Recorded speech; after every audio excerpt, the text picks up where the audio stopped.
behalf of the Government of Mauritius, and in particular the Ministry of Environment, I have the honor to welcome you all to the opening of this 3 days EU-funded Switch Africa Green Regional Networking Forum.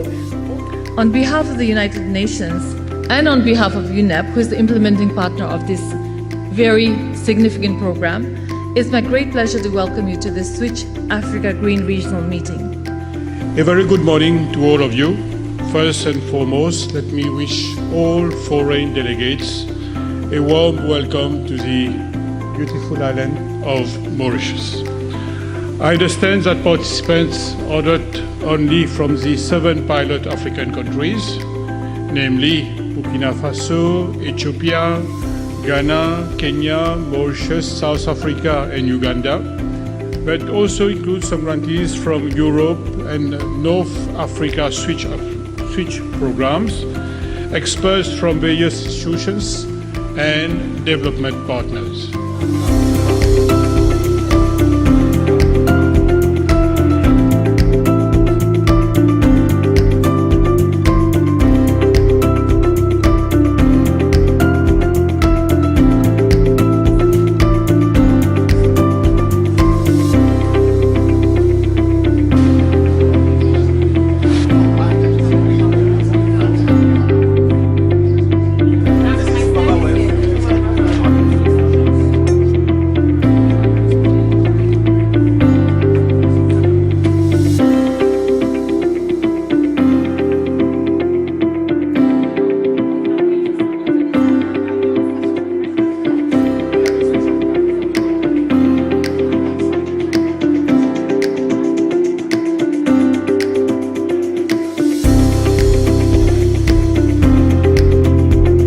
This session will give an overview so that we see how green business solutions, implementation of SCP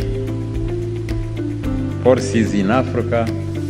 So in the 3 components, we also had cross-cutting areas. So there was water efficiency, there was energy efficiency, sustainable trade, labels and standards, and eco-innovation. So different people managed to work on different things, some of these on policy, some of them on the grants, and a lot of them did perform quite well, as we'll see later. So it's a pleasure to be here for me as a representative of the team that led the development of the guidelines to accelerate the transition towards a circular economy in Africa.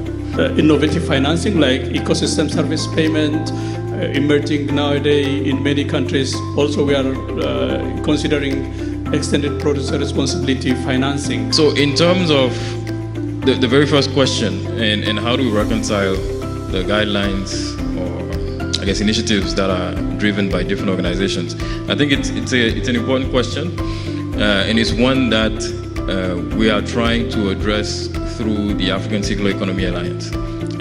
That's part of the reason why the alliance was created. How do we think about integrating some of these green and circular economy principles? We have 54 countries, we have 5 sub-regions, and they all have, I mean, that means there's a lot of diversity in terms of challenges that are faced by each country. What part of the private sector are you incorporating? Thinking of things like the Manufacturers Association? It's an issue we're aware of, and it's an issue the Alliance, in collaboration with regional and Pan-African entities, is trying to address. For example, on the issue of plastic pollution. I think this is one of the things that need to be addressed when you're looking at developing the integrated way of developing policies to ensure that the final implementation of it is not so fragmented. To what extent are you happy with the deployment of these grants to these companies, enterprises? It's very difficult to say how much we would require for this. The grants were given mostly for capacity and technical support, and not really to finance the work.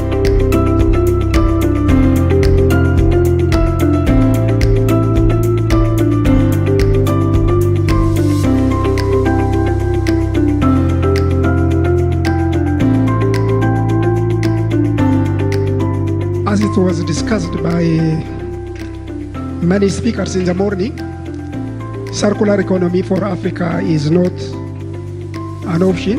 It is rather a must.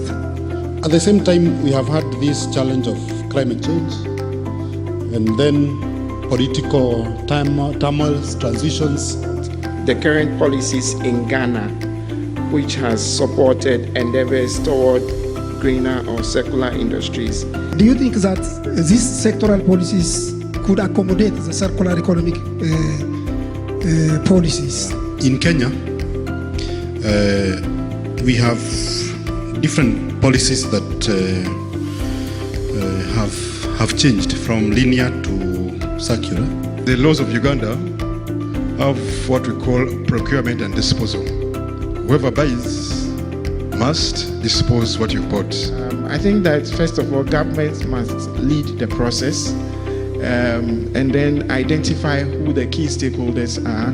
How far have you done with the enforcement of some of these laws that you talked about? For Kenya, the moment we transitioned to circular economy, like for waste management, we needed new infrastructure. One of the greatest challenges we are facing to get into the circular economy agenda is finances. From the demand side management, we use the public procurement law. Of course, 70% of the budget of government of Uganda, between 6% is government of Uganda. Between 6 and 7% of the government budget goes to public procurement. In your presentation, Simon, you mentioned challenge, which is many. Like I said earlier, there should be an institutional, intersectoral institutional collaboration between the government, various government sectors. So probably what can be done is... I would like to know from you how much it has really impacted in terms of the plastic waste management. As you see, the session on policy had a lot of interventions. My business, I started it in 2009 as a waste picker. But if you write them, we'll be able to get them to the facilitator, the answers and everything will be included in the report. Thank you very much, my colleague from South Africa. As a waste picker myself, who is working in the sector, I think our government reached, it took about 11 years for it to work with the industry. It was a very difficult war, but eventually, I think last year, if I'm not mistaken. What I'm going to show you today is how we demonstrate the need of circular economy policies, how we optimize our yields. most of the times the excuses are the equipment and the technology required are very expensive. I'll tell you one thing. If you want anything to be done and you show them the financial benefits, even a non-technical financial manager will accept it. At African Organization for Standardization, we are operating a sustainability scheme called EcoMark Africa.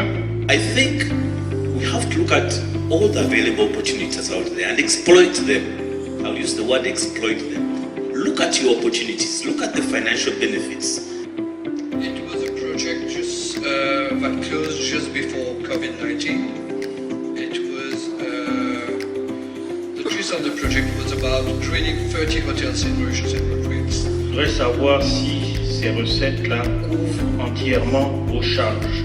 You know, all these interventions, I mean, as we are sitting in this place and there's a lot of talk about interventions into waste management, it's because of the intensity that is required in terms of capital expenditure.